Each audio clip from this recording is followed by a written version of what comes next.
رب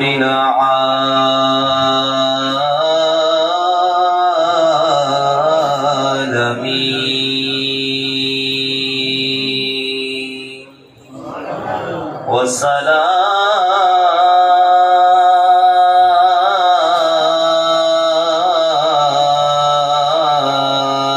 والسلام على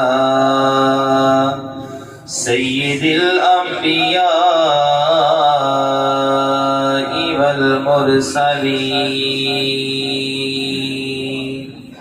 أما بعد فأعوذ بالله من الشيطان الرجيم. بسم الله الرحمن الرحيم.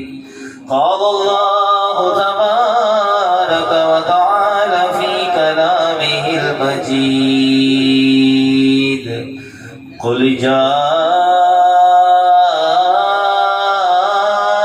الحق وزهق الباطل إن الباطل كان زهوقا. قال الله تبارك وتعالى في كلامه المجيد في شأن حبيبي: إن الله وملائكته يصلون على النبي يا أيها الذين آمنوا صلوا عليه وسلموا تسليما. دوسری پڑھیے: الصلاۃ والسلام علیک یا سیدی یا رسول اللہ وعلی آلک واصحابک یا سیدی یا حبیب اللہ.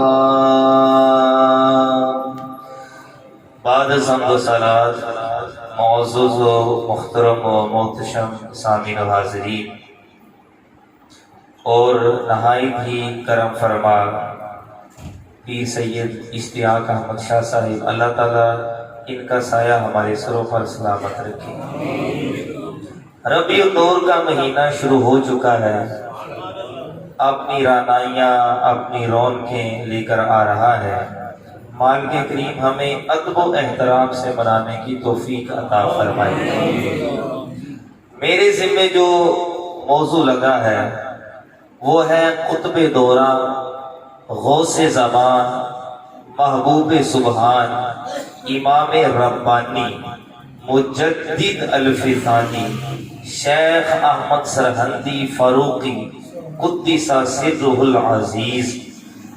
حضرت مجدد الفیضانی کے متعلق صرف اتنا ہی کہوں گا کہ جتنے بھی سلسلہ نقش بند سے تعلق رکھنے والے ہیں، اس سلسلے کے بانیوں میں سے ایک نام حضرت شیخ مجدد الفیضانی کا ہے.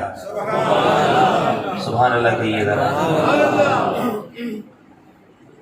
اللہ رب العزت خالق کائنات نے قرآن میں ارشاد فرمایا: قل، اے حبیب مکرم فرما دیجئے، جاء الحق، حق آ گیا، وزہق الباطل، اور باطل مٹ گیا. ان الباطل کان زہوقا، بے شک باطل نے مٹنا ہی تھا. اس کے ساتھ حدیث کو جوڑیے. نبی پاک صلی اللہ علیہ وآلہ وسلم نے ارشاد فرمائے، اس حدیث کو ابو داؤد والوں نے بھی نقل کیا ہے اور مشکات شریف میں بھی اس کو نقل کیا گیا ہے. ذرا توجہ کیجیے گا.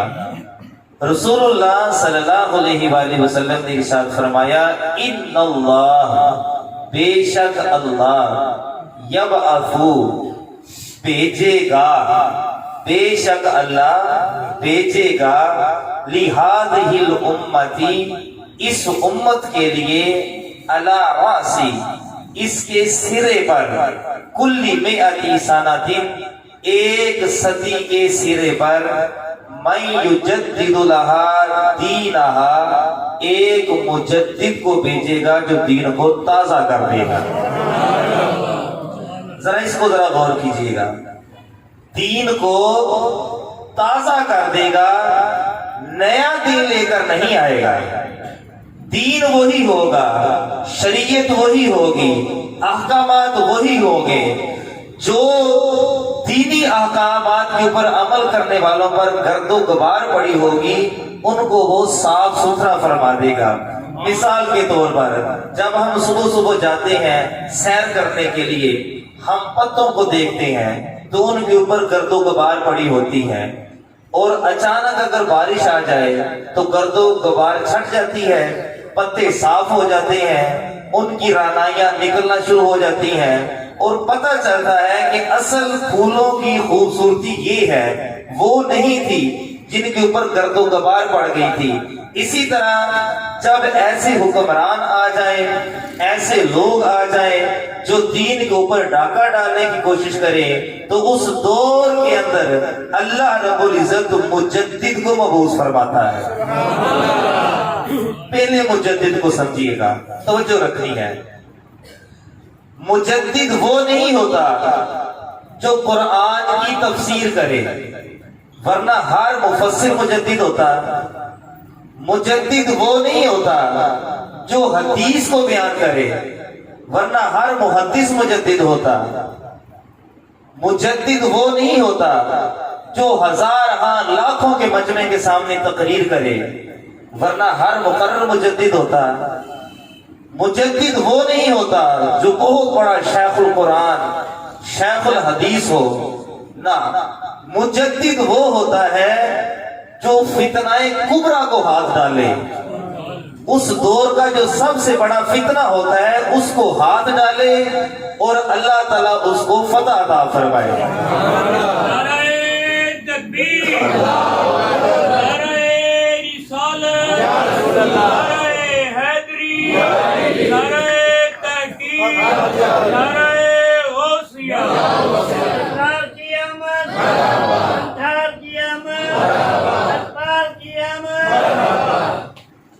دوسری بات توجہ ہے نا آپ کی، مجدد وہ نہیں ہوتا جس کو اس کے شاگرد مجدد بنائے، یا اس کے مرید مجدد بنائے، یا پریس مجدد بنائے، یا کوئی بھی خود کاشتہ پودا کھڑا کر کے اس کو کھڑا کر دیا جائے، جیسے مرزا قادیانی تھا، اس نے مجدد ہونے کا بھی دعویٰ کیا تھا۔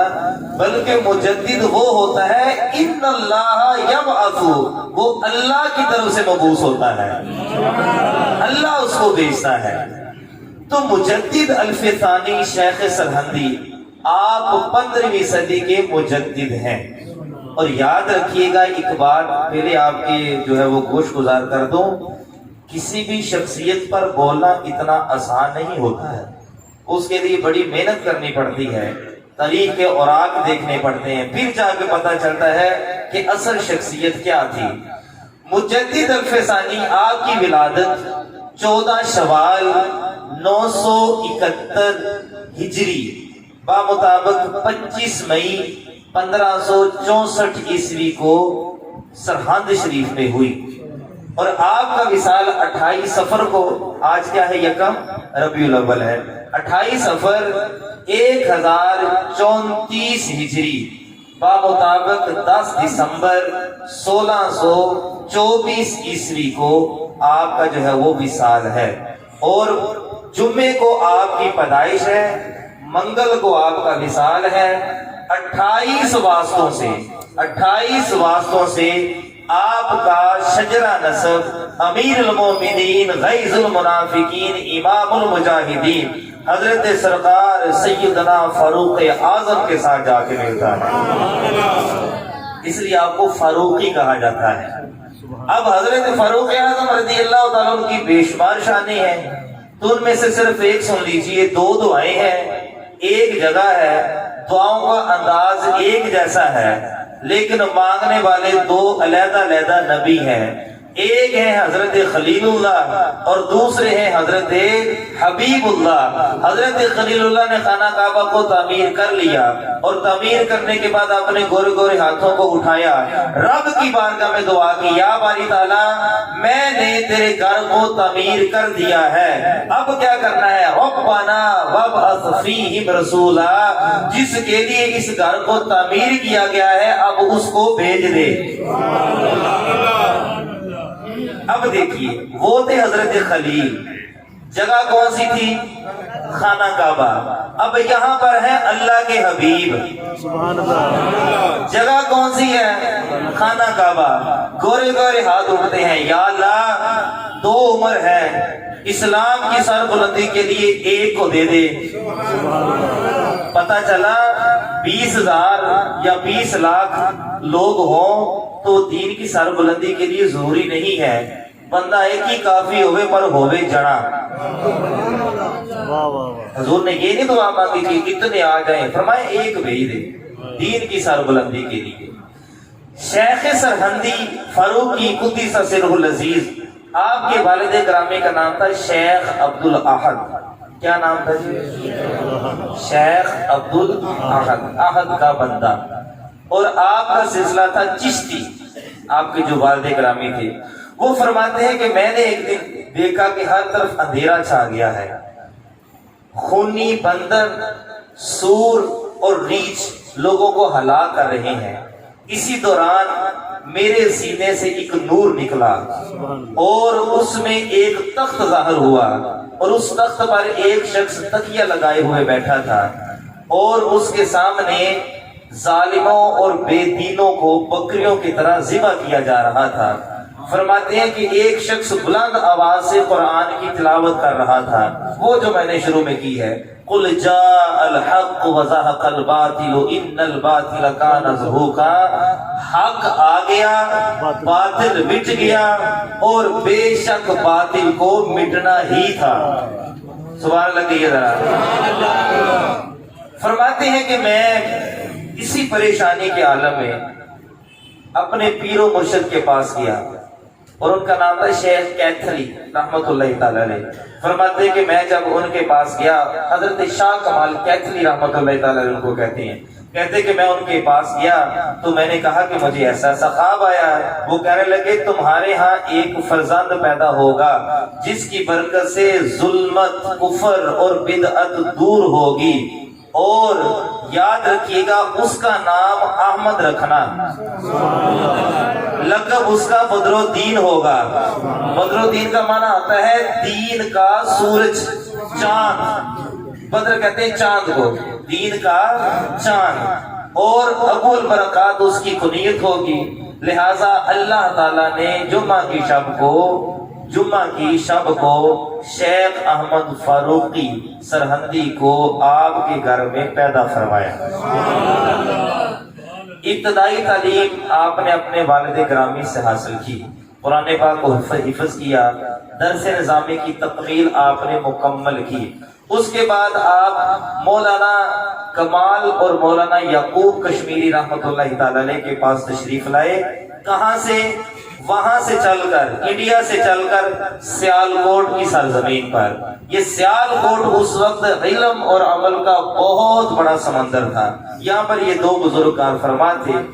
21 سال کی عمر میں آپ نے تمام علوم حاصل کر لیے، اور پھر آپ جو ہے وہ جگہ جگہ پر آپ نے علم دین کو پڑھا، اور پڑھنے کے بعد واپس اپنے علاقے میں گئے، وہاں پر دین کی تبلیغ کا کام شروع کیا۔ توجہ رکھیے گا، اس وقت کے بہت بڑے اللہ کے ولی تھے جن کا نام تھا حضرت باقی باللہ۔ نام سنا ہے آپ نے؟ حضرت باقی باللہ رحمت اللہ تعالی علیہ۔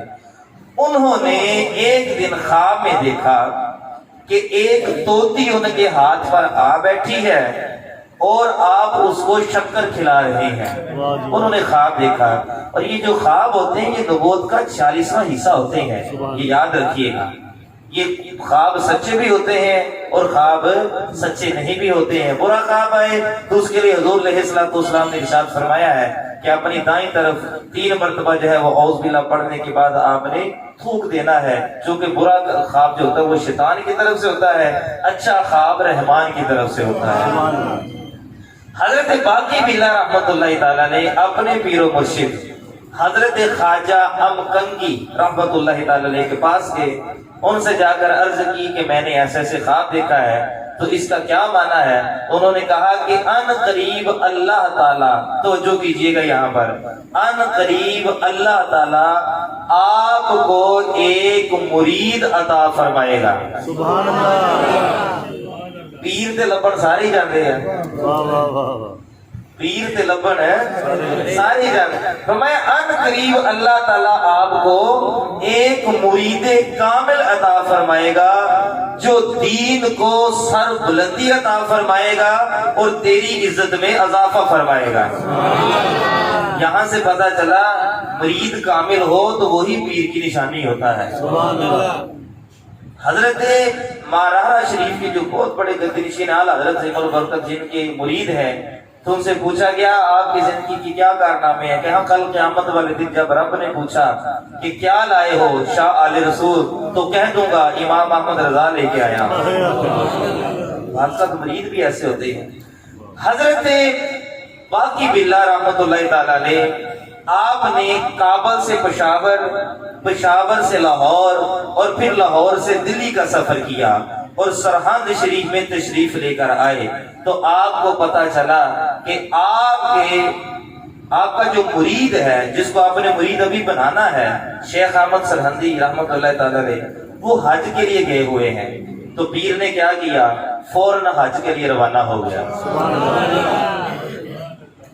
نیت حج کرنے کی تھی لیکن اصل مقصود مرید کو ڈھونڈنا تھا۔ بالآخر آپ جب وہاں پر مکہ کی سرزمین پر پہنچے تو وہاں پر آپ نے خانہ کعبہ جو حتیم ہے وہاں کا، حتیم کے پاس کھڑے ہو کر باقی باللہ نے حضرت شیخ احمد سرہندی کو بیعت فرمایا۔ سبحان اللہ کیجیے۔ اور بیعت فرمانے کے بعد کیا کہا؟ ذرا توجہ کیجیے گا، خانہ کعبہ کو دے کر رب کی بارگاہ میں ہاتھ اٹھائے اور کہا یا باری تعالیٰ، میں نے اس کو بیعت تو کر لیا ہے، اب یہ میرے نہیں تیرے سپرد ہے، اس کو دین کے لیے استقامت عطا فرمانا۔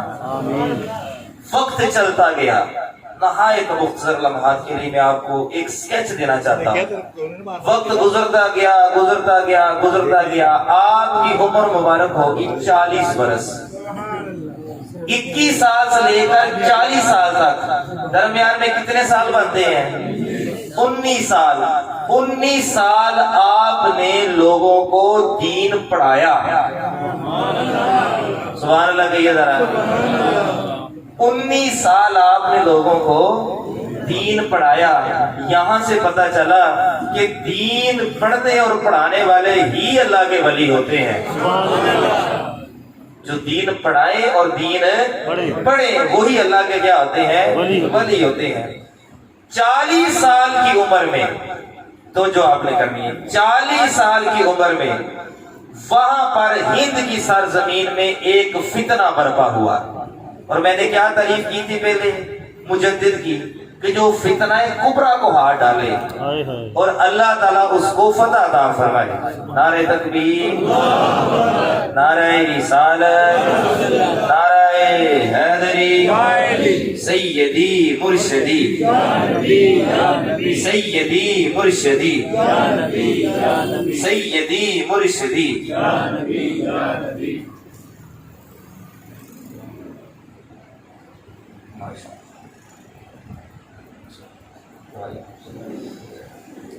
ہند کی سرزمین پر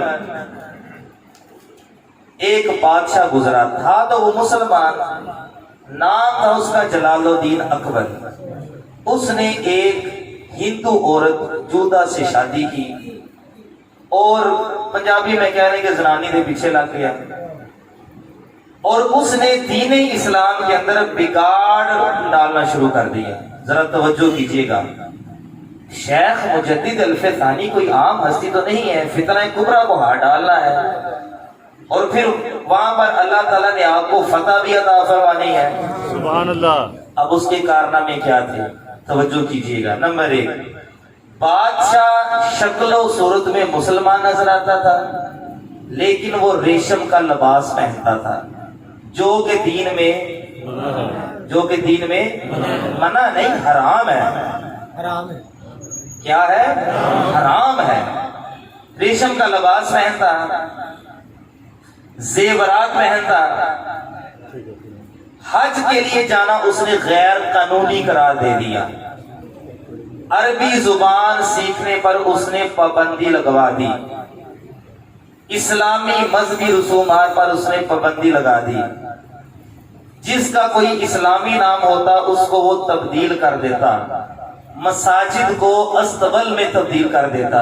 سمجھتے ہیں مساجد کو استبل، جہاں پر گھوڑے باندھے جاتے ہیں۔ علماء اور صوفیہ کا سخت مخالف تھا، عربی زبان پر پابندی لگا دی۔ کچھ اس وقت کے علماء سو جو ہر وقت گورنمنٹ کے ساتھ چپکا رہنا پسند کرتے ہیں، اس کی بغل کے بال بن گئے،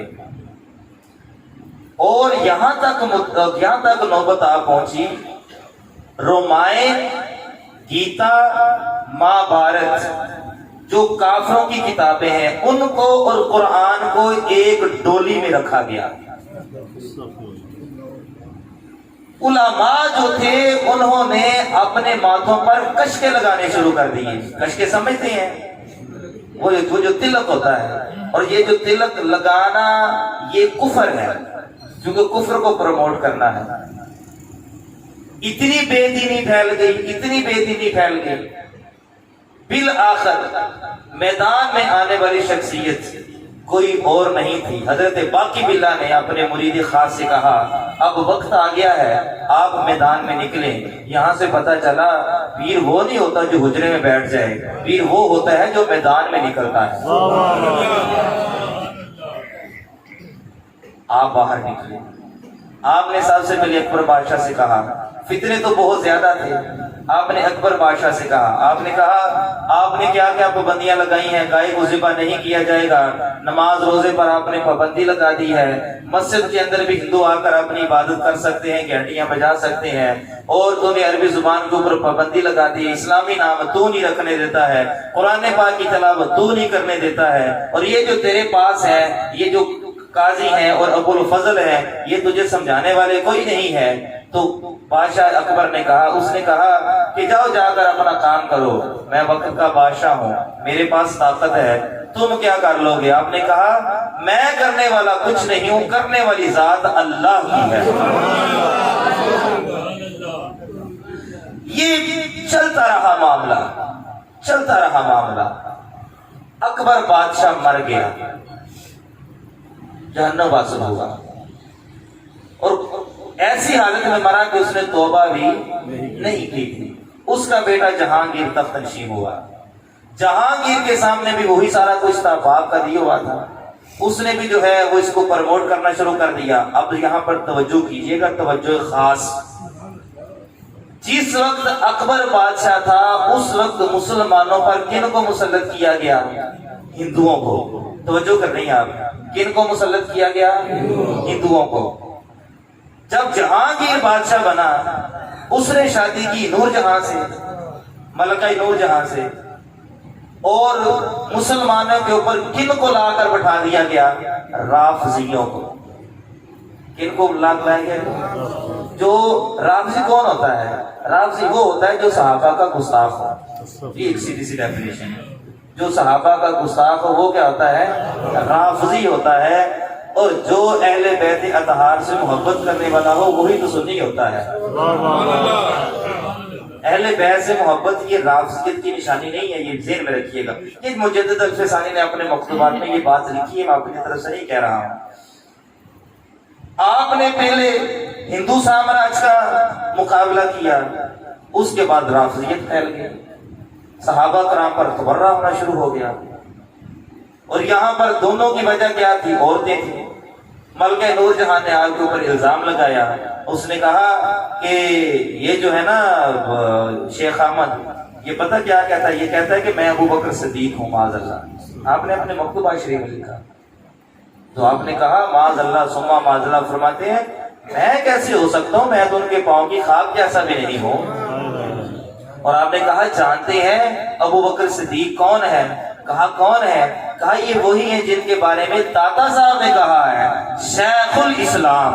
سبحان اللہ۔ آپ سبحان اللہ کیوں نہیں کہہ رہے؟ کوئی اوکھیاں گلاں تیری شروع کی تھی شیخ الاسلام، جانشین پیغمبر، افضل الخلق بعد الرسل، حضرت ابو بکر صدیق العتیق رضی اللہ تعالی عنہ۔ آپ اپنے مکتوبہ شریف میں لکھتے ہیں، ذرا توجہ، ان دونوں فتنوں کا مقابلہ کیسے کیا میں بعد میں بیان کرتا ہوں، ذرا آپ لوگوں کے ذوق کے لیے۔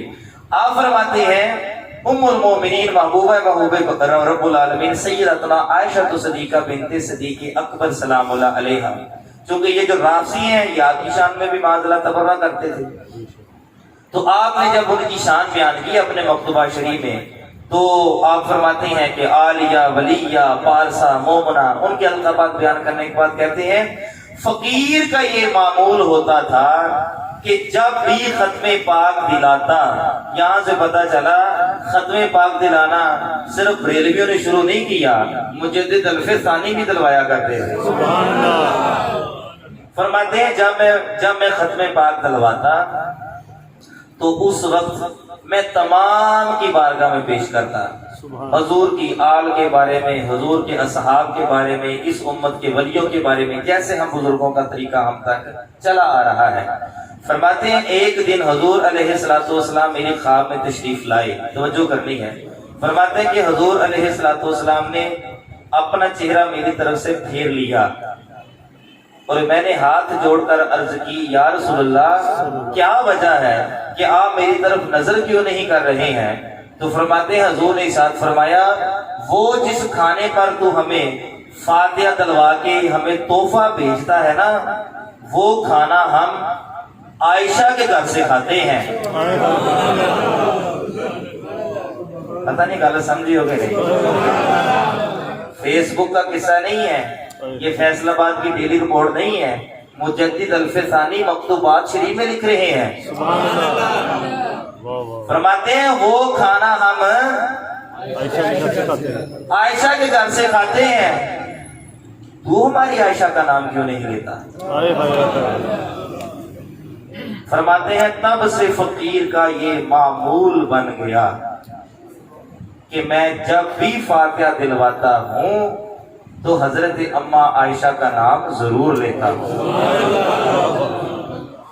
تب سے فرماتے ہیں یہ مجدد الف ثانی 15ویں صدی کے مجدد کہہ رہے ہیں، تو ہمیں ادھر ادھر جانے کی کیا ضرورت ہے بھائی؟ جب جکھڑ طوفان آندیاں چل رہی ہو، کوئی ادھر کو کھینچ رہا ہو، کوئی ادھر کو کھینچ رہا ہو، ہر طرف پریشانی ہو، کو جانا کہاں پر ہے؟ تو آپ کو پریشان ہونے کی کیا ضرورت ہے؟ جب آندیاں طوفان آئے تو پرانے زمانوں کے اندر کسی مضبوط درخت کی اوڑ میں لوگ بیٹھ جایا کرتے تھے، درخت کا مضبوط ہونا بھی ضروری ہے، اس کی اوڑ میں بیٹھ جاتے تھے کہ کہیں سے خارجیت، ناصبیت، رافضیت ہمارے اوپر حملہ نہ کر دے۔ تو جب ان درخت کے وہ کہنے کے جڑ کو پکڑ کے بیٹھ جاتے، جنہوں پنجابی چ کہتا مڈ نو پھڑ کے بیٹھ جانا، جب بیٹھ جاتے تھے تو بندہ گمراہی کی طرف نہیں جاتا تھا۔ ہمیں کسی مولوی ملوانے، کسی مفکر کو دیکھنے کی ضرورت نہیں ہے، ہمارے سامنے داتا علی حجویری کی ہستی موجود ہے، خواجہ معین الدین چشتی دیویری کی ہستی موجود ہے، شیخ شہاب الدین سہروردی کی ہستی موجود ہے، مجدد الف ثانی کی ہستی موجود ہے، سرکار سیدی اعلیٰ حضرت کی ہستی موجود ہے۔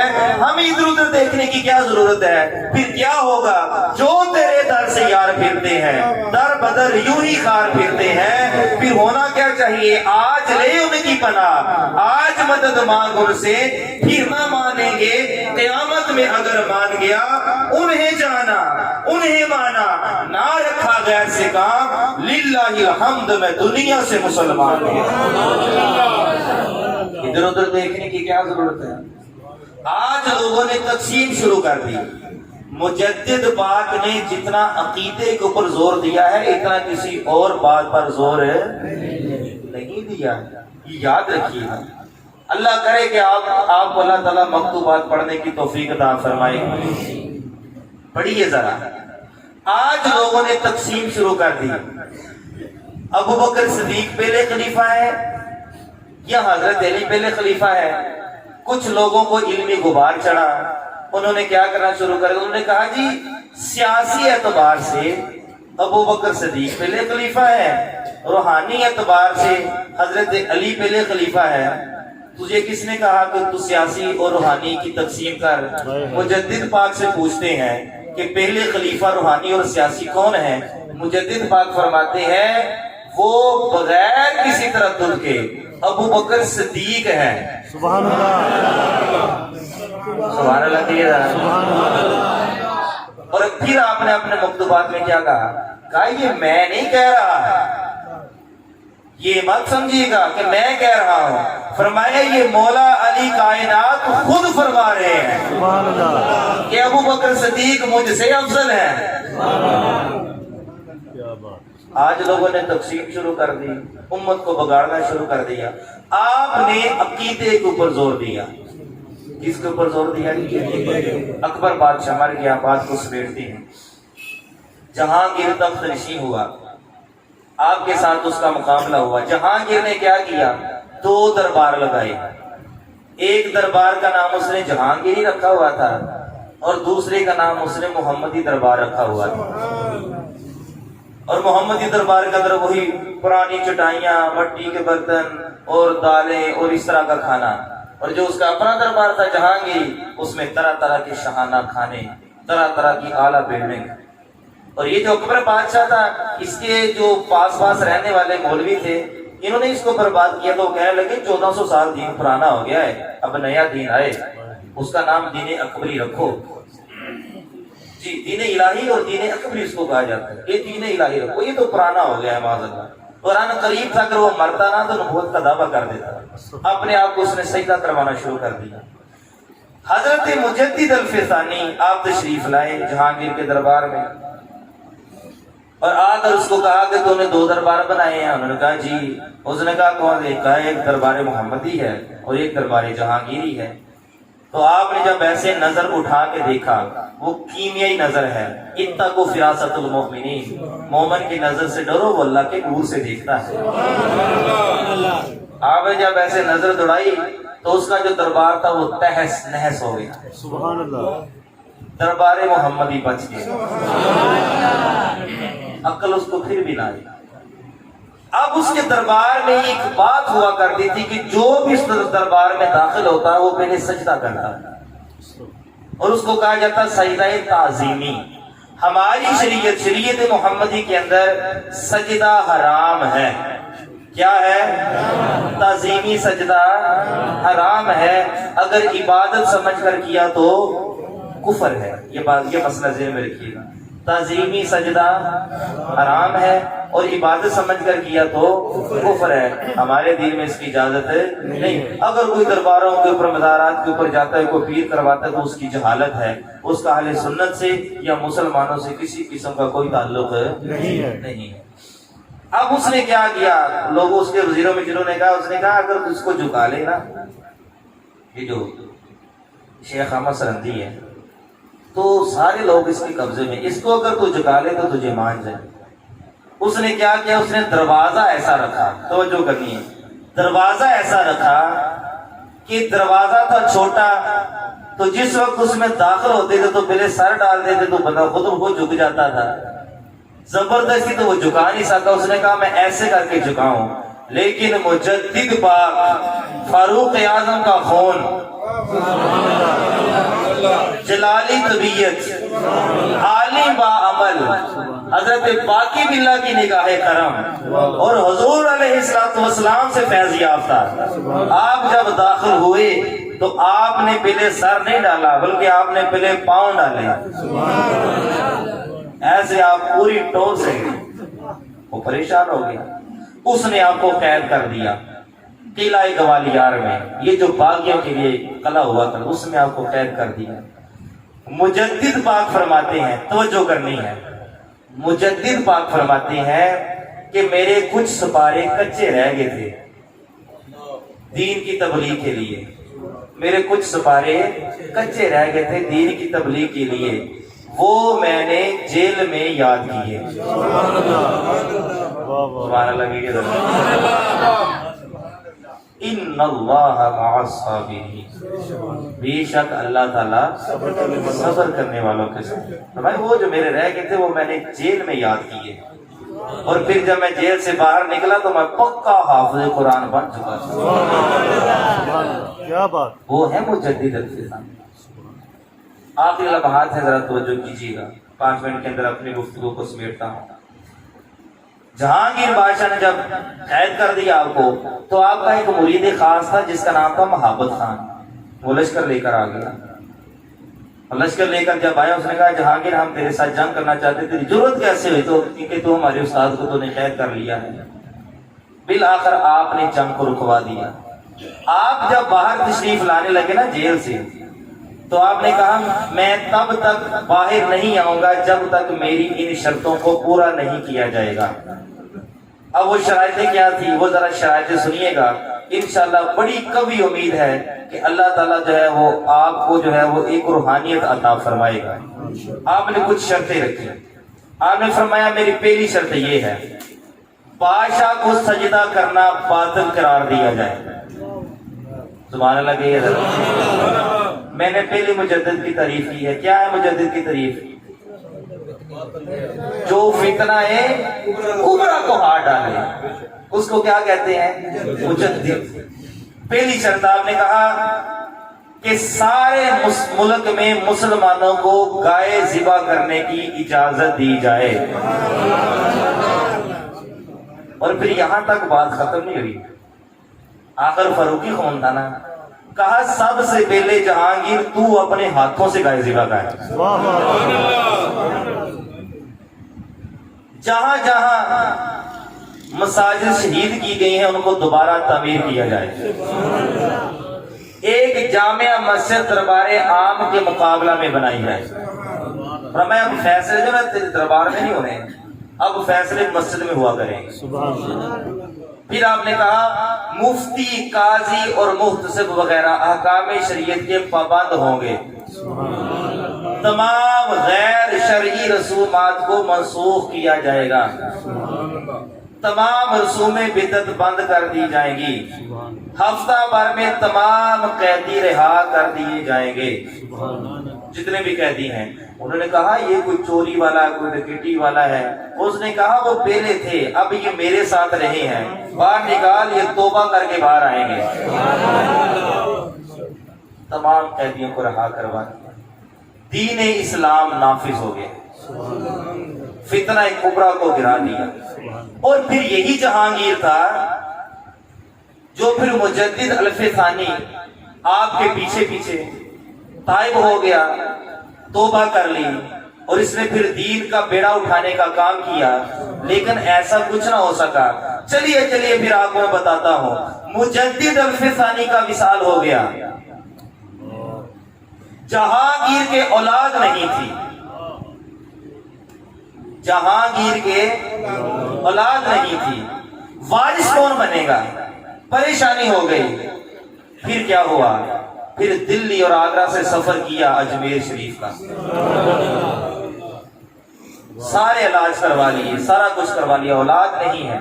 کہا اجمیر جاؤ، خواجہ ہند الولی کے مزار پر وہاں عرضی پیش کرو، اللہ تعالیٰ تجھے جانشین عطا فرمائے گا. پیدل سفر کیا، پاؤں میں چھالے پڑ گئے. جس وقت دیکھا نا کہ وہ مانگنے والے جو ان کو پتا چلا بادشاہ آ رہا ہے، وہ سارے اکٹھے ہو گئے، وہاں پر بیٹھ گئے. تو تذکرۃ الاولیاء والوں نے لکھا ہے کہ وہ جتنے بھی وہاں پر جب بیٹھ گئے نا، تو جہانگیر نے کہا کس لیے بیٹھے ہو؟ کہا جی ہمیں پتا چلا آپ آ رہے ہیں، آپ ہمیں کچھ نہ کچھ دیں گے. کہا تمہیں کیا مسئلہ ہے؟ کہا ہماری آنکھیں نہیں، ہم نبینا ہے. کہا خواجہ کی چوکھٹ پہ بیٹھے ہو، لوگوں سے مانگ رہے ہو، کبھی ان سے مانگو. اور ساتھ ہی کیا کہہ دیا میں چلا اندر دعا منگن. میں جب باہر ہونا نا تو خواجہ کو منگنا تے تواڈیاں اکھاں سلامت ہونے چاہیے، ورنہ کلے کلے نو مذبح کر دینا. وہ سجدے میں گر کے رب کی بارگاہ میں دعا کی، مولا سچے دل سے توبہ کرتے ہیں، آنکھیں دے دے خواجہ کے صدقے. سب کی بنائی واپس آئی.